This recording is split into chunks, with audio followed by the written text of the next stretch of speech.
Mustaqil O'zbekiston tarixida yirik davlat to'ntarilishiga urinish, terakt deya baholangan Andijon voqealari sodir etilganiga shu yil 20 yil to'ldi.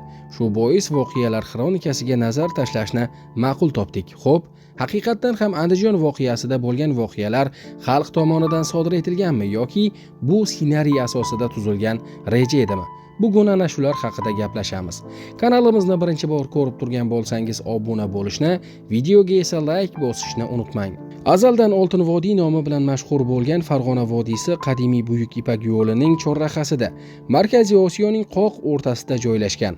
Oltin vodiy deyilishiga sabab bu mintaqaning nafaqat yer usti va yer osti boyliklari bilan to'lib toshgani, balki bu yerda o'ta tinchlikparvar va bag'rikeng odamlar, bir so'z bilan aytganda oltin qalb egalari yashashi bilan ham bog'liq. Asosiy qismi O'zbekiston hududida joylashgan Oltin vodiy hamisha dunyoning diqqat markazida bo'lib kelgan. Bu mintaqaga e'tibor qaratganlar orasida esa katta geostrategik va siyosiy maqsadlar, manfaatlar ilinjida yurganlar ham bor. Ayrim katta davlatlarning Markaziy Osiyoni o'ziga qaram qilish yo'lidagi intilishlari eng avvalo shu mintaqaning eng asosiy davlati bo'lgan O'zbekistonning tizginini olishga qaratilgan. Shuning uchun ham 2005-yilning may oyi o'rtalarida Farg'ona vodiysining yuragi sanalgan Andijon shahrida tashqi kuchlarning rejalari ostida Markaziy Osiyoning eng kuchli tizimini ag'darishga qaratilgan harakatlar teatri boshlandi. 2005-yilning 12-maydan 13-mayga o'tar kechasi soat 1:45 da O'zbekiston Respublikasi Ichki ishlar vaziri Zokir Almatov mamlakat oliy bosh qo'mondoni Prezident Islom Karimovga telefon qilib, Andijon shahrida terrorchilik harakatlari sodir etilayotgani haqida xabar beradi.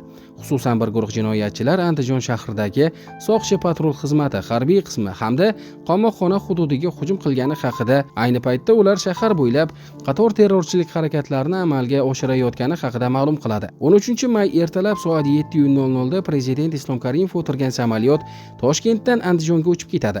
Soat 7:30 da Andijonga yetib kelgan Prezident Karimov zudlik bilan shtab tuzadi. Shtab oldiga mavjud vaziyatni aniqlab, uni tinch yo'l bilan bartaraf etish, garovdagilarni ozod qilish, andijonliklar osoyishtaligini saqlash, xavfsizlikni ta'minlash chora-tadbirlarini ko'rish vazifasi qo'yiladi. Keyin Andijon shahar faollari, mahalla oqsoqollari va kayvona ayollardan iborat jamoatchilik vakillari shtabga taklif etiladi. 14-may kuni Islom Karimov rahbarligidagi shtab yig'ilishi bo'lib o'tadi. Avvalambor sizlar bilan maslahat qilib chora-tadbirlarni ko'zda tutib, undan keyin shu chora-tadbirlarni amalga oshirishga kirishishni ma'qul topdim. Juda katta urg'u berib shuni aytmoqchiman. Shaharda kim yashaydi? Shaharda xalq yashaydi, aholi yashaydi. Shu aholining orzu-niyatlari, kayfiyati, bo'lgan voqealarga ularning munosabatini bilmasdan turib, qanday chora-tadbir ko'rishimiz mumkin? Minglab harbiylar, minglab askarlarni olib kelsak ham, ular hech narsa qilmaydi. Agarki Andijon zaminida yashaydigan odamlar, aholi, kayvona, mahalla oqsoqollari, qariyalar, faxriylarning fikrini bilmasak, ular bunday xunuk noxush voqealarga qanday qarayapti? Kayfiyat qanday, munosabat qanday? Shunga suyanib, shunga tayanib keyin chora-tadbirlarni ko'ramiz degan edi marhum Prezident Islom Karimov. O'zbekiston hukumati bir qarorni qabul qilishdan avval uni jamoatchilik vakillari bilan maslahatlashishni ma'qul topgan bo'lsa, terrorchilarning harakatida buning aksi kuzatildi. Ular barcha ishni avval boshdanoq rejalashtirgan terrordan, portlatish va yondirishdan, odam o'ldirishdan va xalq yuragiga vahima solishdan boshlashdi. Andijondagi voqealarni boshlab bergan terrorchilar dastlab 12-may kuni soat 23:45 da Andijon shahridagi Soqchi patrul xizmati hududiga hujum qilishdi. Soqchilik qilayotgan 4 nafar ichki ishlar xodimini o'ldirib, qurol-yarog' omborlarini buzishdi va o'nlab avtomobillar, to'pponchalar, granata va boshqa qurollarni qo'lga kiritishadi. Oradan bir soat o'tgach, qurollarni ko'paytirib, sarflarini kengaytirib olgan jinoyatchilar to'dasi O'zbekiston Respublikasi Mudofaa vazirligiga qarashli 34-harbiy qism hududiga paydo bo'lishadi. Bu yerda ham jinoyatchilar tomonidan 4-5 soqchi o'ldirilib, ko'plab qurol-yaroqlar o'g'irlanadi. Shundan so'ng jinoiy to'da tezlik bilan ZIL 130 yuk avtomobili va bir qator yengil avtomobillarda tergov izolyatori, ya'ni Andijon shahrida joylashgan qamoqxona tomon yo'l oladilar. Qamoqxona eshigini ZIL avtomobili yordamida buzib ichkariga kiradilar va 600 ga yaqin mahbuslarni, shu jumladan 23 nafar akromiylar va shu qamoqxonada saqlanayotgan o'ta xavfli retsidivistlarni chiqarib yuborishadi. Eshiklar buzilib taqillayotganini eshitdik. Qiy-chuvlar boshlanib ketdi. Odamlarning ovozi eshitilyapti. Kameralarning eshigini ham buza boshlashdi. Bizni kamerani eshigini rus millatiga mansub bo'lgan yoshi 30lar atrofidagi yigit buzib ochdi. Qurollangan ikki yigit hamma tashqariga chiqsin, hamma ozod deb bizni tashqariga chiqishimizni buyurdi. Chiqmaganlarni otib tashlaysan, hech kim qolmasin bu yerda, dedi biri ikkinchisiga. Ko'chaga chiqsak odamlar to'lib yotibdi. Kim qayerga borishni, nima qilishni bilmaydi. Darvoza tomonga qarab yuguringlar, buyruq berildi bizga. Darvoza yoniga chiqqanimizda u qulab yotgan edi. Yonida esa 2 militsiya xodimi o'lib yotardi. Hamma joy qon, o'tib bo'lmasdi. Bizni hokimiyat tarafga olib borishdi. Qurollangan yigitlar o'sha yerni o'rab oldi. Biz ketamiz dedik. Hech kim ketmaydi. Hamma shu yerda qoladi deyishdi. O'sha mahal daraxt panasiga o'tib qamoqxona kiyimlarini yechdik va kelgan yo'limizga qarab qochdik, deydi mahbus Bahodir Qurbonov. O'sha davrlarda o'z jazo muddatini o'tagan voqea guvohlaridan biri shunday hikoya qiladi. Bizga hokimiyat tomonga borasan deb aytishdi. Yo'lda ketayotganimizda yonimizda yana bir avtomatli yigit paydo bo'ldi. Keyin bildimki, hokimiyatgacha koridor qilingan. 50 metr yurganimizdan keyin qamoqxona atrofidan avtomat ovozi eshitildi. O'sha vaqtda yonimdagi qurolli yigit ortiga o'girilib, telefonida gaplashdi. Men esa o'zimdan yosh yana 2 mahbusni olib Andijon go'sht kombinati yonidagi korxonaga kirib, qorovulni uyg'otdik va soat 4:00 gacha o'sha yerda yashirinib o'tirdik. O'shanda men bir narsaga ahamiyat berganman. Ularning turishlaridan, avtomat tutishlaridan tayyorgarlik ko'rgani sezilardi. Ularning koridor qilishlari, har 10 metrda qurol bilan turishlari avvaldan reja tuzilgan va mashq qilinganini ko'rsatardi, deydi yana bir mahbus Adham Tojiboyev. E'tibor bering, jinoyatchilar to'dasi juda yaxshi harbiy tayyorgarlik ko'rgan yigitlar ekanini hatto mahbuslar ham bir qarashdayoq anglashgan. Ularning o'ta aniqlik va tezkorlik bilan amalga oshirgan birinchi harakatlari esa Andijon voqealari oldindan puxta o'ylangan reja asosida sodir etilganini va bu harakatlarni mutlaqo tinch namoyishlar sirasiga qo'shib bo'lmasligini ko'rsatib turibdi. Lekin o'sha kunlarda xalqaro ommaviy axborot vositalarida bu voqealar ochiq va to'g'ri bayon etilmadi. Hatto ayrim jurnalistlar mavjud holatni noto'g'ri talqin qildi. Ular terrorchilar tomonidan amalga oshirilgan bosqinchilik, vayronagarchilik ishlaridan ko'z yumgan holda avtomat va to'pponcha, portlatuvchi va yondiruvchi moslamalar bilan qurollangan jinoiy guruhni tinch namoyishchilar deb isbotlashga urinishdi.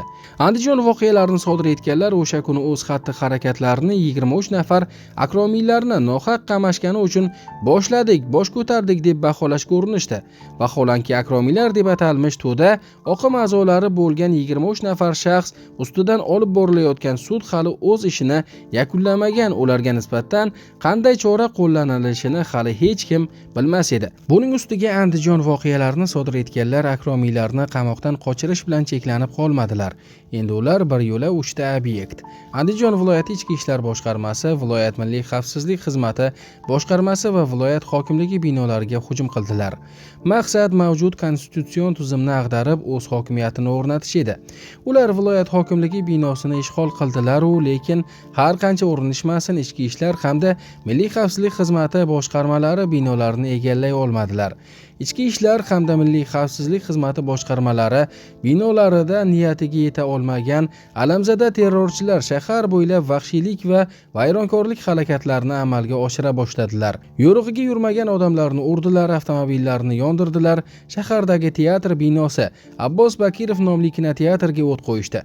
Terrorchilar viloyat hokimligi binosini to'liq ishg'ol qilgach, eng avvalo o'z yaqinlariga qo'ng'iroq qilib, ularni hokimlik binosi oldiga to'play boshladilar. Asosan ayollar va bolalardan iborat bo'lgan qarindoshlar hokimlik ichkarisidagi terrorchilar uchun jonli devor bo'lib xizmat qilishlari ko'zda tutilgan edi. Bu yerga olib keladigan yo'llarga esa odamlardan tortib olingan mashinalarni terib yoqib yuborishdi. Bizdagi ma'lumotlar shuni ko'rsatadiki, ular Qirg'iziston, O'sh, Jalolobod viloyatiga va hatto Afg'onistonga qo'ng'iroq qilgan.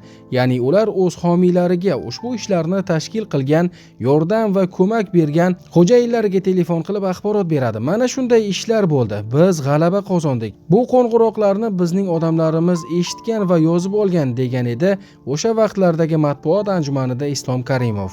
Hokimiyat binosi atrofidagi har bir daraxt tagida archalar va gulzorlarga o'rnashib olgan terrorchilar navbatdagi vayronkorlik va vahshiylik uchun yangi hujum yoki himoya uchun puxta tayyorlanishar, shisha idishlarga benzin qo'yib portlovchi va yondiruvchi moslamalar tayyorlashar edi. Muayyan bir guruh esa tevarak atrofdagi odamlarni to'xtovsiz ushlab kelar, urib turib hokimiyat ichkarisiga olib kirib ketar.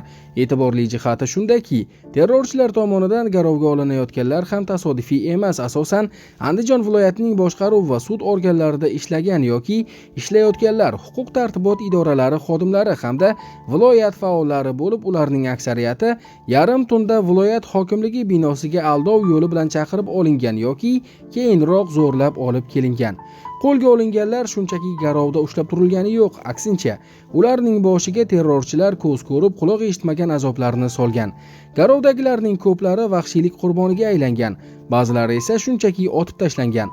Andijon shahar prokurori G'anijon Abdurahmonov ham ana shunday qiynoqlar qurboni bo'ldi. Terrorchilar tomonidan shunga o'xshash qator vahshiyliklar ham amalga oshirilgan bo'lsa-da, Islom Karimov rahbarligidagi shtab a'zolari masalani imkon qadar tinch yo'l bilan hal etish, behuda qon to'kilishi va ortiqcha vayronagarchilikning oldini olish maqsadida tinchlik muzokaralariga kirishdi.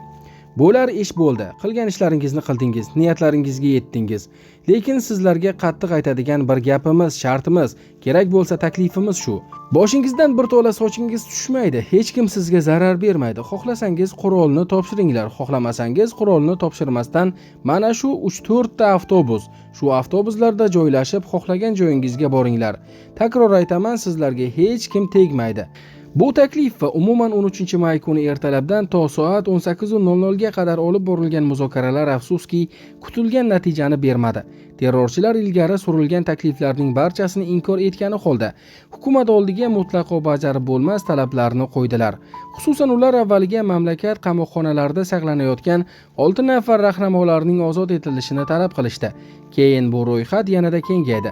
Ular so'ragan odamlar konstitutsion tizimni ag'darish maqsadida respublika hududida amalga oshirgan avvalgi terroristik harakatlarda faol qatnashgan kimsalar bo'lib, ularning ozodlikka chiqarilishi yurt osoyishtaligini yanada kattaroq xavf ostiga qo'yishi mumkin edi.